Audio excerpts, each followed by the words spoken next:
오늘 살펴보실 하나님의 말씀은 데살로니가전서 5장 16절로 18절의 말씀입니다. 우리 다 함께 큰 목소리로 봉독하도록 하겠습니다. 봉독합니다. 항상 기뻐하라. 쉬지 말고 기도하라. 범사에 감사하라. 이것이 그리스도 예수 안에서 너희를 향하신 하나님의 뜻이니라. 아멘. 오늘은 하나님과 올바른 관계 속에서 삽시다. 하나님과 올바른 관계 속에서 삽시다 라는 제목으로 하나님의 말씀을 나누고자 합니다. 말씀을 보실까요? 하나님이 이르시되 땅은 풀과 씨 맺는 채소와 각기 종류대로 씨 가진 열매 맺는 나무를 내라 하시니 그대로 되어 하나님이 이르시되 물들은 생물을 번성하게 하라. 땅 위 하늘의 궁창에는 새가 나르라 하시고 하나님이 이르시되 땅은 생물을 그 종류대로 내되 가축과 기는 것과 땅의 짐승을 종류대로 내라 하시니 그대로 되니라. 말씀을 통해 무엇을 깨닫게 되십니까?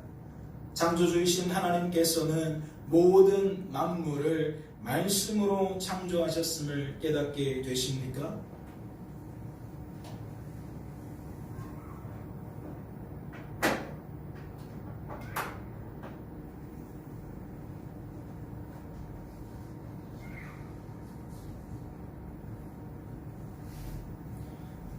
다시 말씀을 드리겠습니다. 이 창세기 말씀을 통하여 여러분은 무엇을 깨닫게 되십니까? 창조주이신 하나님께서 모든 만물을 말씀으로 창조하셨다는 것을 깨닫게 되십니까? 그렇다면 말씀을 통해 한 가지 여쭙고자 합니다.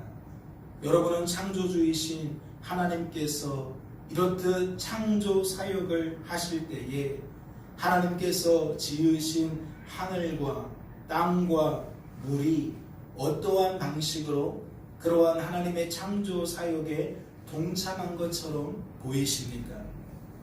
말씀을 잘 살펴보세요. 땅과 물과 하늘은 과연 어떠한 방식으로 하나님의 창조 사역에 동참하고 있을까요?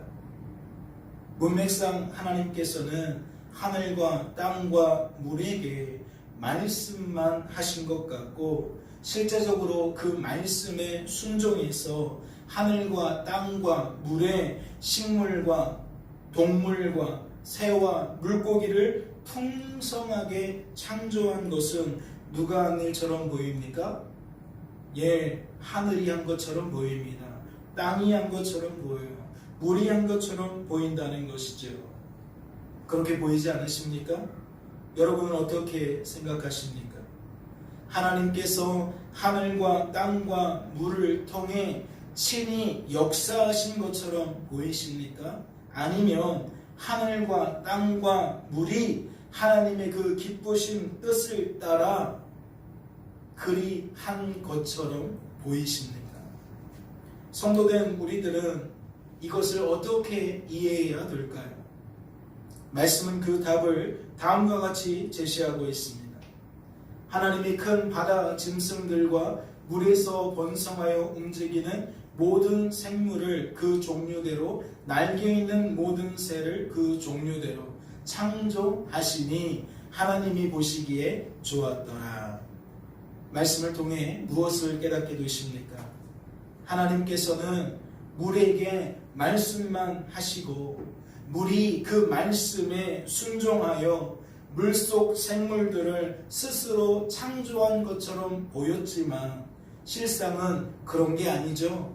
실상은 하나님께서 말씀만 하신 것이 아니라 오히려 물을 통하여 적극적으로 실제적으로 물속의 생물들을 모두 창조하셨다는 것을 깨닫게 되십니까? 물이 하나님 말씀에 순종한 듯 보일 뿐이지 실상은 하나님에 의해서 물은 순종하게 되어졌을 뿐임을 깨닫게 되시냐는 겁니다. 그렇다면 이것은 어떠한 차이를 의미하겠습니까? 그렇다면 이것은 무엇을 드러내고 있겠냐는 겁니다. 모든 피조물은 주어진 삶 속에서 어떠한 삶을 살아간다? 내가 사는 삶을 살아가는 것이 아니라 그리스도께서 사시는 삶을 살아간다. 다시 말해 어떠한 삶을 하나님 때문에 살게 된다는 겁니까? 내가 주체가 되어서, 내가 주관자가 되어서 그렇게 주어진 삶을 살아가는 것이 아니라 하나님께서 내 삶의 주체가 되어서, 하나님께서 내 삶의 주관자가 되어서 주어진 삶을 살게 된다는 겁니다. 또 이렇게도 이야기할 수 있겠죠. 모든 피조물은 주어진 삶 속에서 나하기 나름인 삶을 살아가는 것이 아니라 하나님 하시기 나름인 삶을 살아간다는 겁니다. 무슨 이야기입니까? 모든 피조물은 주어진 삶 속에서 내가 어떻게 하느냐에 따라서 결과가 바뀌어지는 삶을 살아가는 것이 아니라 하나님이 어떻게 하시느냐에 따라서 결과가 달라지는 삶을 살게 된다는 겁니다. 적어도 누구는 그렇다는 거죠? 적어도 어떠한 존재들은 그렇다는 겁니까? 우리들이 지금 말씀 속에서 살펴보았던 하늘과 땅과 물과 같이 인격이 없는 피조물, 즉 비인격적인 피조물은 모두 그러하다는 겁니다. 그렇다면 궁금하지요? 과연 인격적인 피조물인 사람은 어떠하겠습니까? 사람은 어떠한 삶을 살게 되겠냐는 겁니다. 말씀을 보실까요?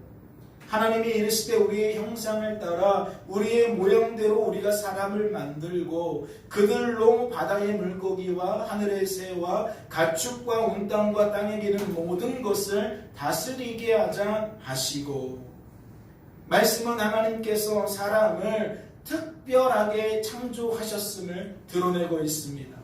우리의 형상을 따라 만들자, 우리의 모양대로 만들자.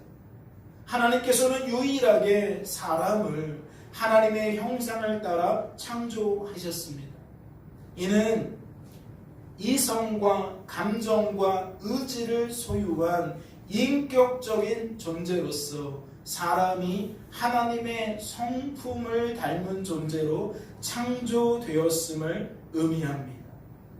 다시 말씀을 드려요. 하나님께서는 사람을 특별하게 창조하셨는데 그 특별함을 말씀은 어떻게 소개합니까? 우리의 형상대로 만들었다고, 우리의 모양대로 만들었다고 소개합니다. 이는 어떠한 의미예요? 이성과 감정과 의지를 소유한 유일한 존재, 인격적인 존재라는 거예요. 그래서 그 인격적인 존재는 하나님의 성품을 닮은 존재로 창조되었다는 거죠. 그렇다면 이것이 의미하는 바가 무엇이겠습니까? 사람이 하나님의 형상을 따라 창조되었다는 것이 의미하는 것이 무엇이겠냐는 거예요. 인생은 하늘과 땅과 물과 다름을 의미할까요?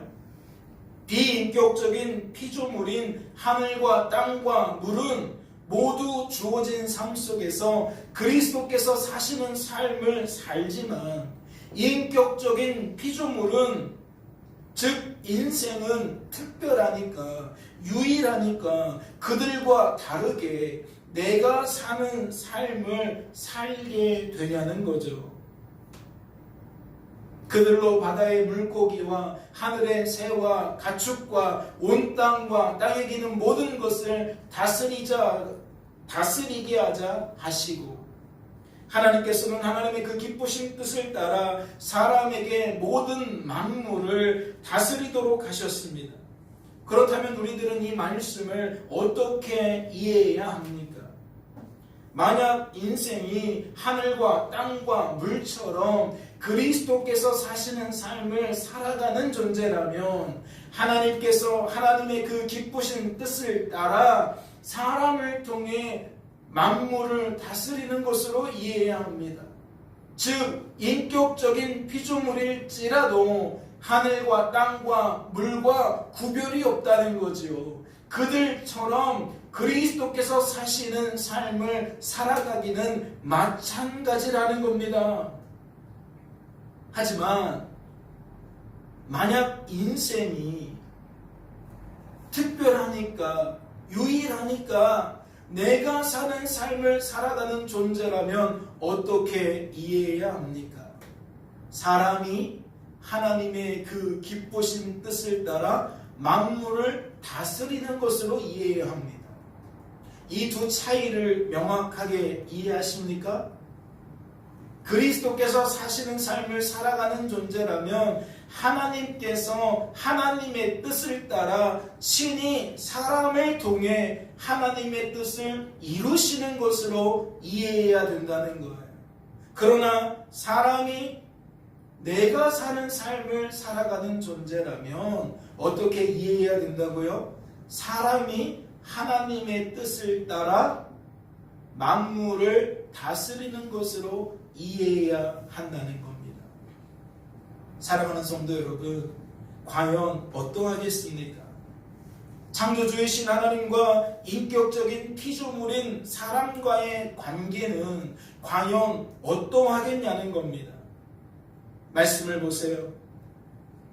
여호와 하나님이 흙으로 각종 들짐승과 공중의 각종 새를 지으시고 아담이 무엇이라고 부르나 보시려고 그것들을 그에게로 이끌어 가시니 아담이 각 생물을 부르는 것이 곧 그 이름이 되었더라. 아담이 모든 가축과 공중의 새와 들의 모든 짐승에게 이름을 주니라.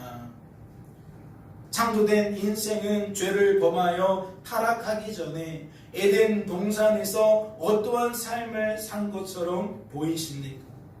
우선 여호와 하나님이 그것들을 그에게로 이끌어 가셨다라는 말씀을 보니까 창조주이신 하나님께서는 하나님의 그 기쁘신 뜻을 따라 모든 만물을 친히 창조하실 뿐만 아니라 창조된 모든 만물을 여전히 하나님의 그 기쁘신 뜻을 따라 뭐 하시는 분임을 알 수 있습니까? 인도해 주시는 분임을 알 수 있습니다. 여러분은 이를 통해 무엇을 깨닫게 되십니까?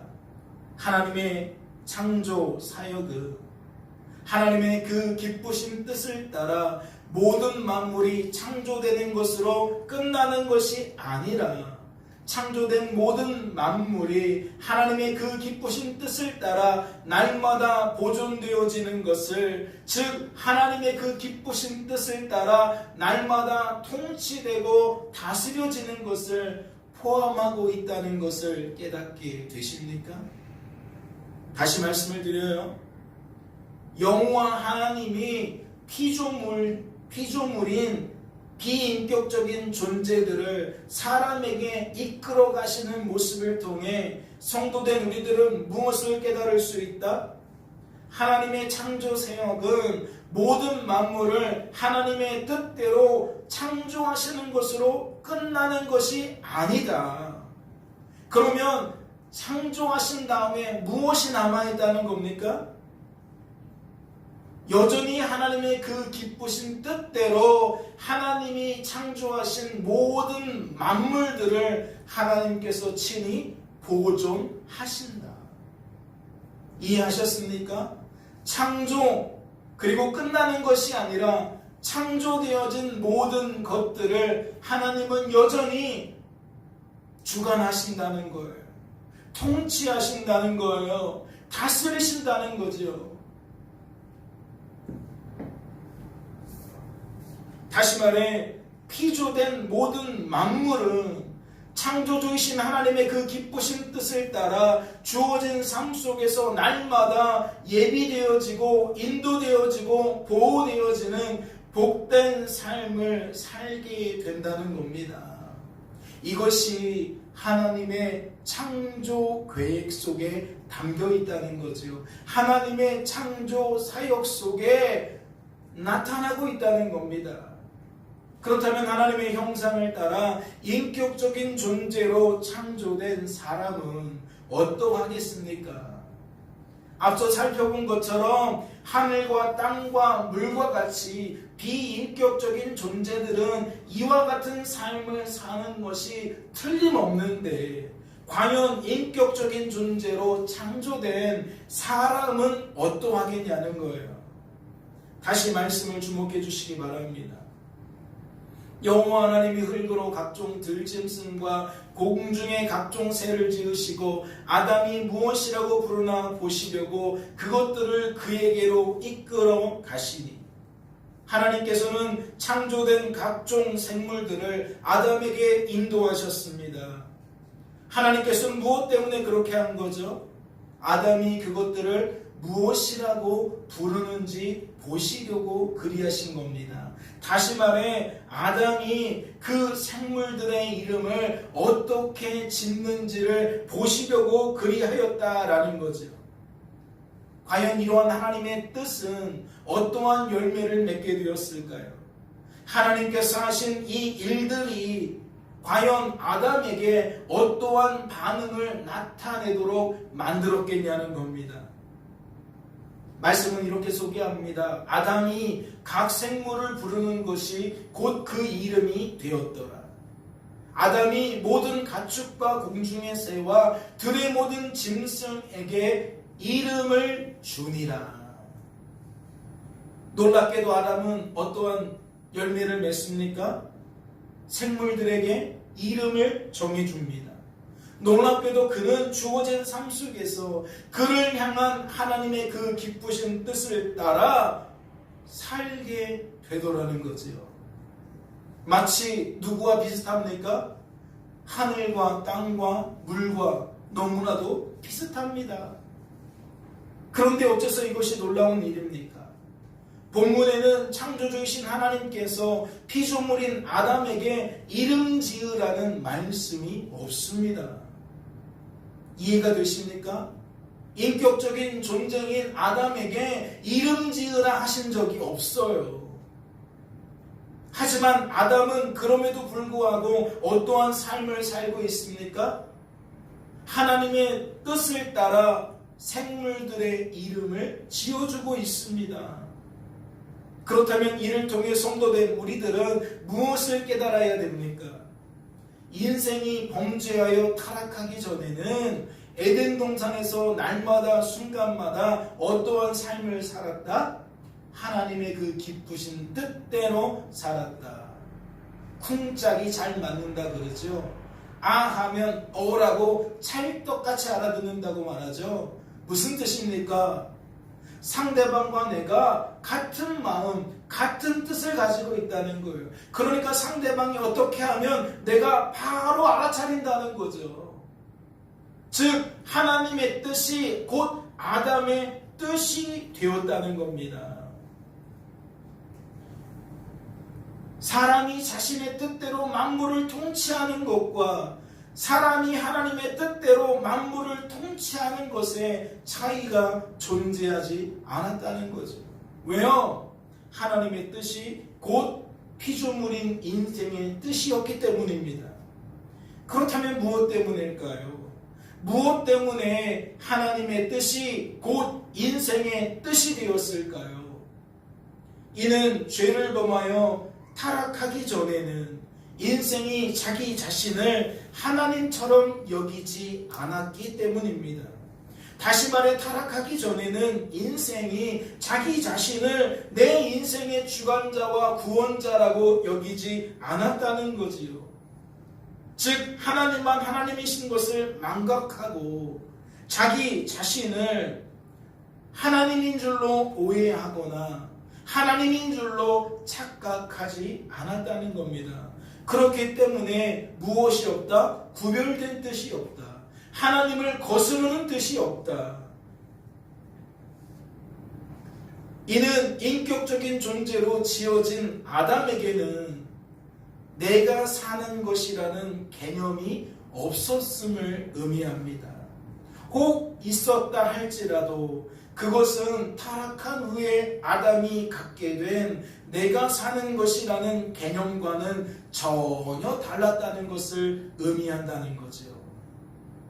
다시 말씀을 드려요. 타락하기 전에 아담은 에덴 동산에서 어떠한 삶을 산다? 하늘과 땅과 물처럼, 즉 비인격적인 모든 피조물들처럼 날마다 순간마다 그리스도께서 사시는 삶을 살았다. 그런데 사람은 인격적인 존재로 지어졌기 때문에 그것이 전부는 아니겠지요. 그렇다면 어떠한 특징이 나타나겠습니까?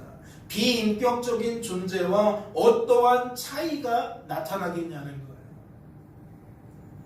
사람은 그리스도께서 사시는 삶 속에서 특별하게, 유일하게 어떠한 삶을 살게 된다?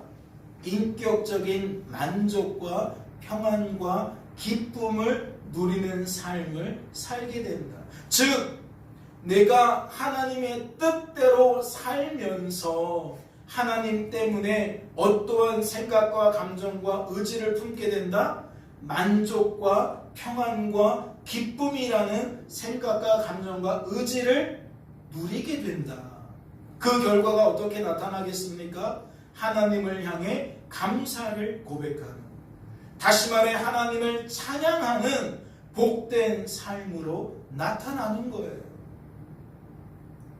하늘과 땅과 물과 같이 비인격적인 존재들은 동일하게 그리스도께서 사시는 삶을 살아도 이렇듯 인격적인 반응을 나타낼 수가 없는 거예요. 인격적인 특별한 은혜를 누릴 수가 없는 것이고 인격적인 반응을 하나님께 나타낼 수가 없다는 거지요. 오직 인격적인 존재로 창조되어진 사람만이 특별하게 유일하게 주어진 삶 속에서 하나님과 동일한 뜻을 가지고 살면서 만족을 누리고 평안을 누리고 기쁨을 누릴 수 있다는 겁니다. 그리고 그 입술로 하나님을 향해 감사를 고백하며 산다는 거지요. 하나님을 찬양하는 삶을 산다라는 겁니다. 그렇다면 무엇이 궁금합니까? 과연 사람이 죄를 범하여 타락한 후에는 어떻게 되어졌을지 궁금하지 않으십니까?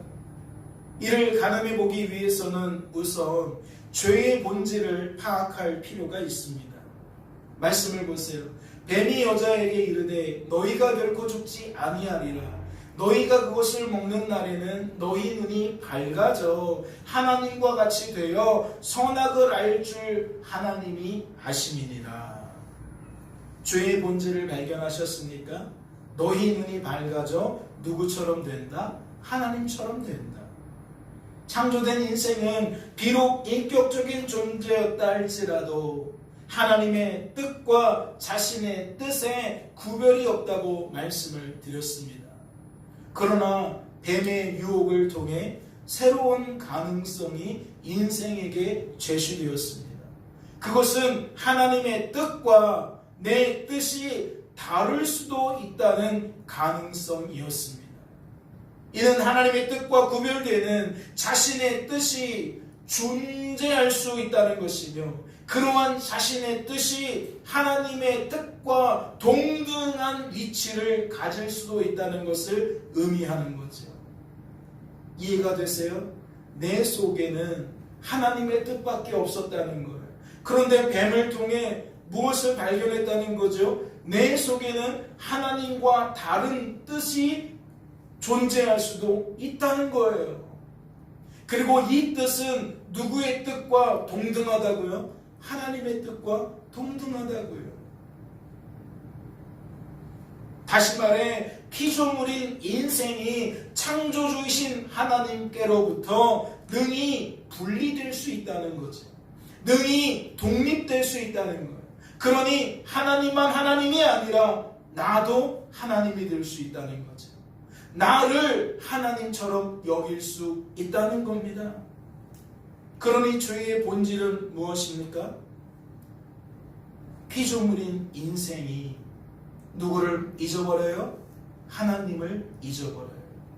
하나님만 하나님이시라는 거, 인생의 주관자와 구원자는 하나님이시라는 거 잊어버린다고요. 그러면 그 결과가 무엇입니까? 나를 하나님처럼 여기는 거예요.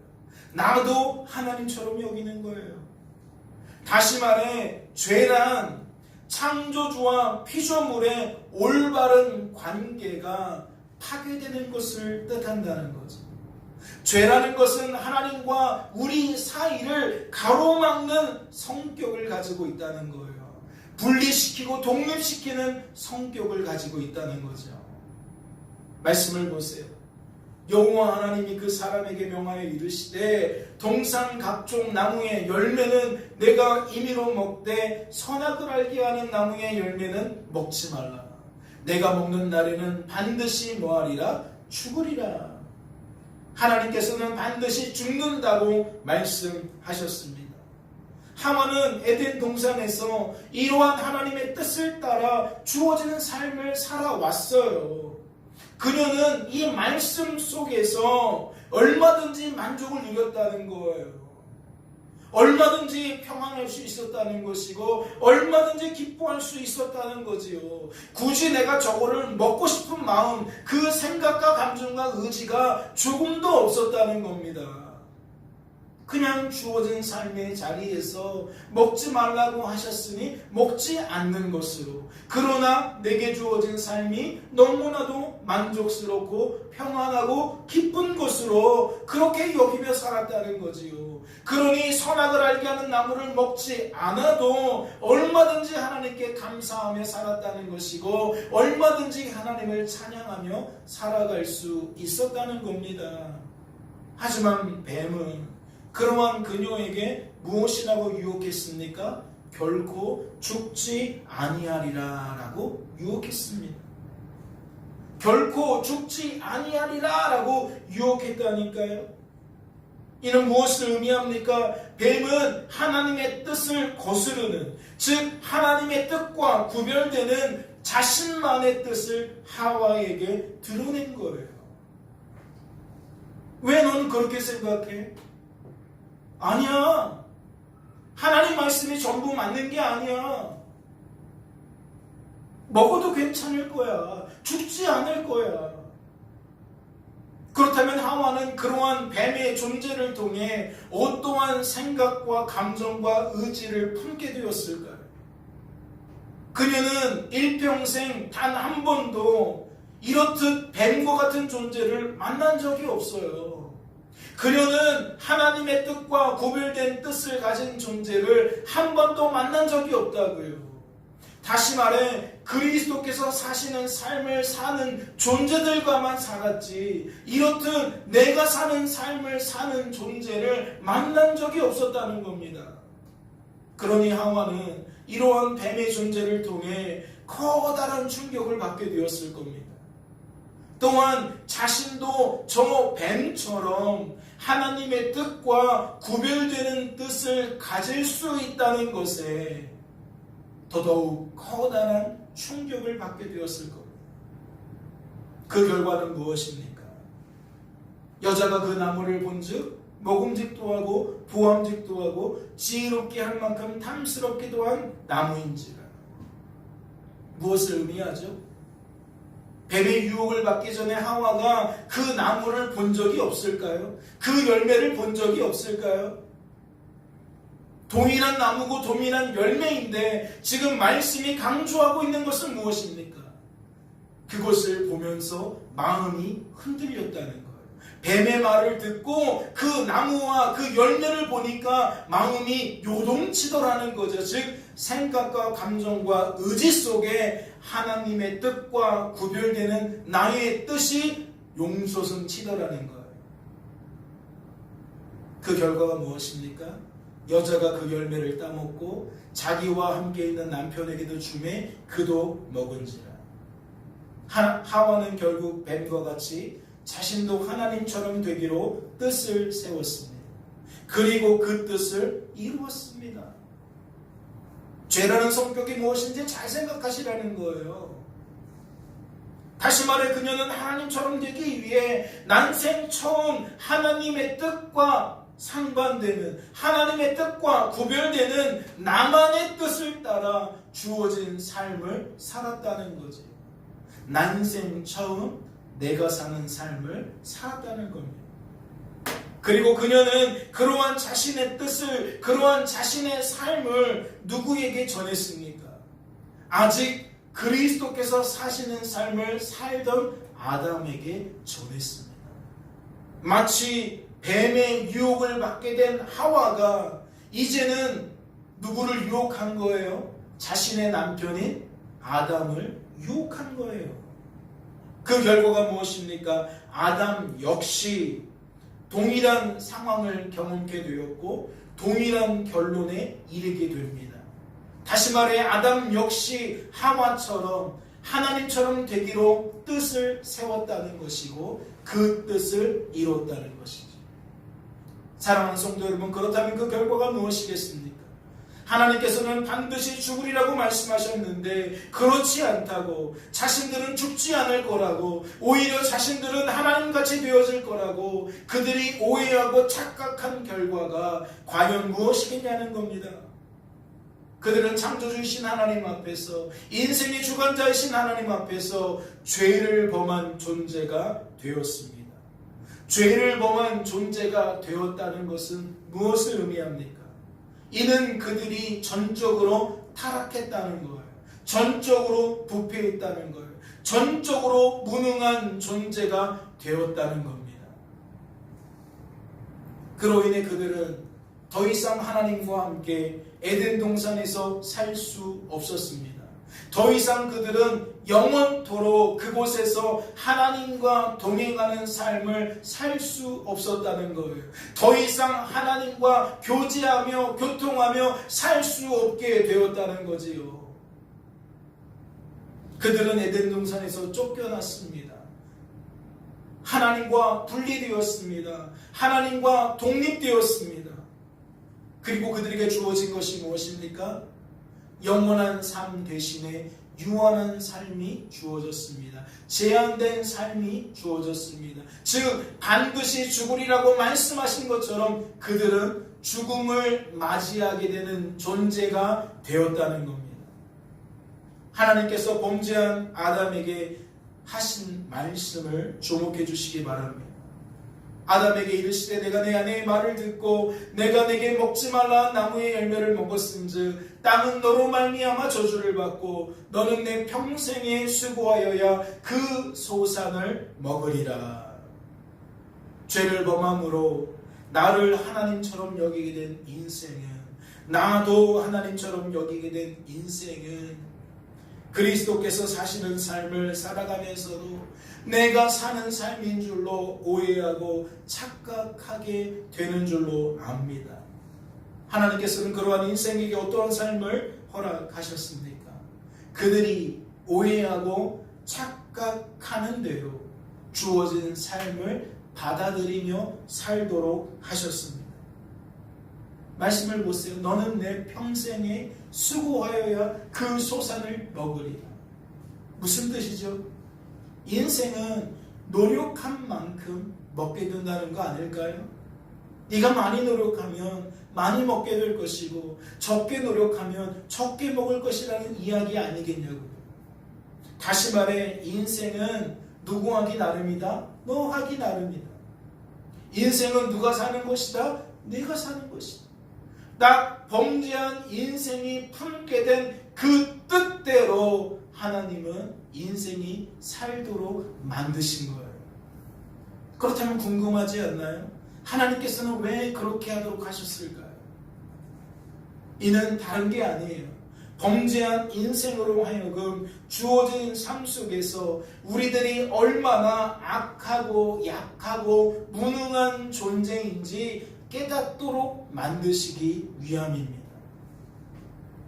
자, 정리해 볼까요? 죄를 범하기 전에 인생이 내가 사는 삶을 사는 것과 죄를 범한 후에 인생이 내가 사는 것에는 어떠한 차이가 있겠습니까? 죄를 범하기 전에 인생이 내가 사는 삶을 사는 것은 인생이 그리스도께서 사시는 삶을 사는 것과 차이가 있어요, 없어요? 차이가 없어요. 그러니까 하늘과 땅과 물처럼 사람은 동일한 삶을 살더라는 거죠. 하나님의 뜻이 나의 뜻이 되어서 주어진 삶 속에서 살더라는 겁니다. 하지만 죄를 범한 후에는 어떠합니까? 죄를 범한 후에는 인생이 내가 사는 삶을 사는 것은 인생이 그리스도께서 사시는 삶을 사는 것과는 상반된 것인 줄로 압니다. 다시 말해 인생이 하나님 하시기 나름인 삶을 의미하는 것이 아니라 내가 사는 삶을 의미한다는 거죠. 나하기 나름인 삶을 의미한다는 겁니다. 그렇기 때문에 이러한 삶들은 주어진 삶에 대한 반응에 있어서도 확연한 차이를 드러낼 수밖에 없는 거예요. 죄를 범하기 전에는 주어진 삶 속에서 어떠한 삶을 살았다고 했습니까? 언제나 하나님 때문에 만족과 평안과 기쁨을 누렸다 그랬어요. 그래서 오직 하나님을 향한 감사와 찬양이 넘쳐났다고 이야기를 드렸습니다. 하지만 죄를 범한 후에는 이러한 것들이 모두 사라지게 되는 거예요. 모두 사라지게 되는 거예요. 하나님 때문에 누렸던 만족과 평안과 기쁨이 모두 사라진다는 거죠. 인생이 하나님께 감사를 올려드렸던, 찬양을 올려드렸던 그 삶들이 다 사라진다는 겁니다. 왜 그렇죠? 무엇 때문입니까?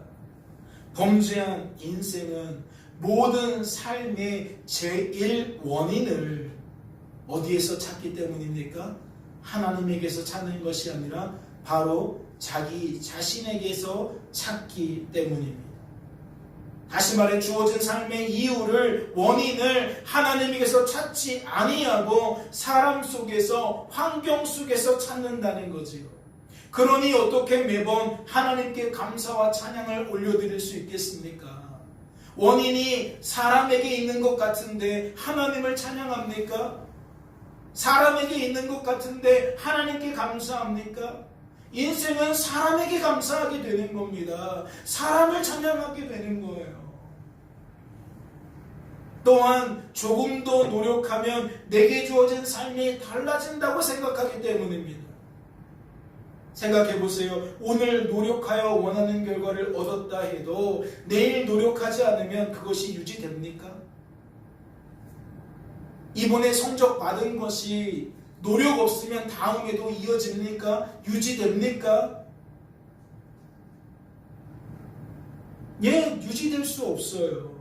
또한 오늘 노력해서 원하는 결과를 얻었다 할지라도 인생이 그것에 만족할 수 있습니까? 조금 더 노력하면 조금 더 원하는 결과를 얻을 수 있다 여기는데 만족하겠냐는 거예요. 내가 이번에 노력해서 90점 맞았는데 내가 조금만 더 노력했으면 95점 맞았을 텐데 이게 만족이 되겠냐는 거죠. 그러니 인생이 주어진 삶 속에서 어떻게 매번 만족과 평안과 기쁨을 누릴 수 있겠습니까?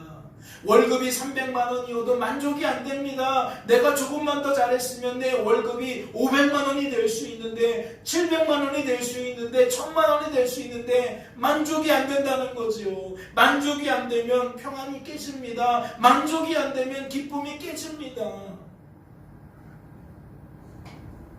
잠깐은 만족스러울지 몰라요. 와, 잘했다. 와, 요번에 많이 받았네. 잠깐은 그러한 감정 속에 살게 될지도 모릅니다. 하지만 오래 갈 수가 없는 거겠죠.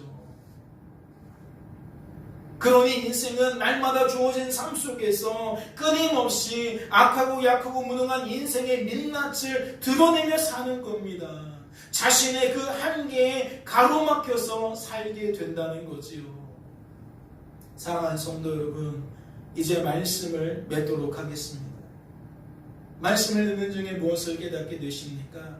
말씀을 듣는 중에 여러분은 어떠한 생각과 감정과 의지를 품게 되셨냐는 겁니다. 항상 기뻐하라, 쉬지 말고 기도하라, 범사에 감사하라. 여기서 말하는 이 항상과 쉬지 말고와 범사가 의미하는 바가 무엇입니까? 우리들이 그럴 수 있는 존재입니까? 그럴 수 없는 존재입니다. 그런데 하나님께서 이것이 너희를 향한 나의 뜻이다 라고 말씀하신 까닭이 무엇입니까? 왜 항상과 쉬지 말고와 범사를 말씀하셨냐는 거예요.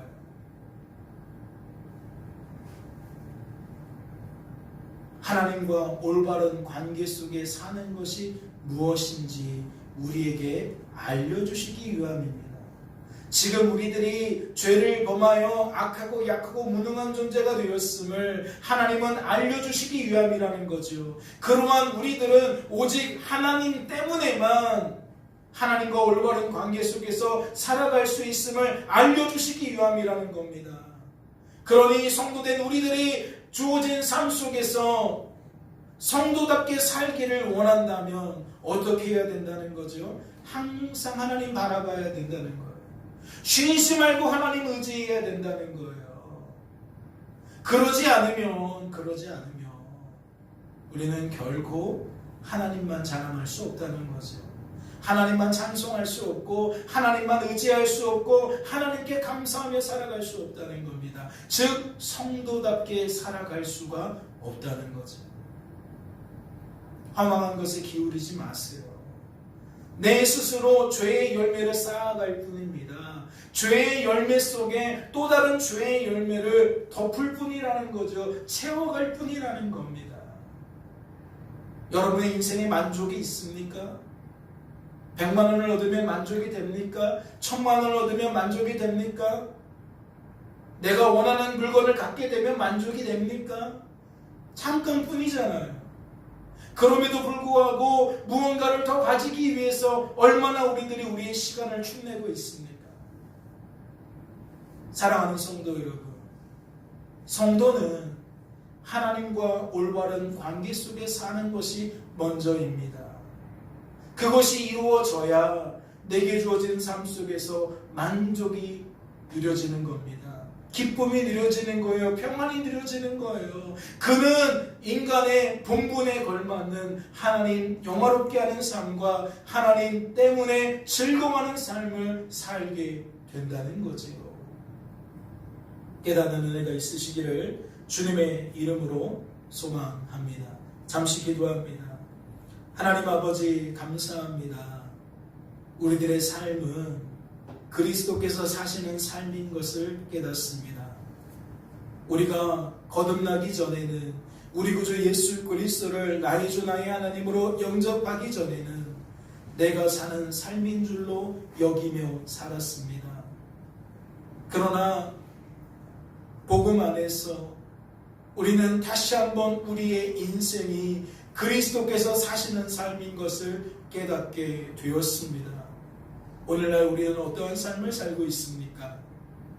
여전히 그리스도께서 사시는 삶을 살고 있습니까? 내게 주어진 삶을 그리 여기고 있습니까? 죄악 많은 세상에서 살다 보니, 그렇지 않은 사람들 주변에서 살다 보니 우리가 또다시 그들처럼 물든 것은 아닙니까? 하나님과 올바른 관계에서 떠나 사는 것은 아닙니까? 주님 축복해 주시옵소서. 말씀 속에 능력을 더하시사 우리 모든 권속들이 하나님의 말씀을 따라 하나님과 올바른 관계 속에서 살아갈 수 있도록 주여 역사하여 주시옵소서. 주께서 우리를 붙들어 주실 줄로 믿고 감사드리며 이 모든 말씀 우리를 죄에서 구원하신 예수님의 이름으로 기도하옵나이다. 아멘.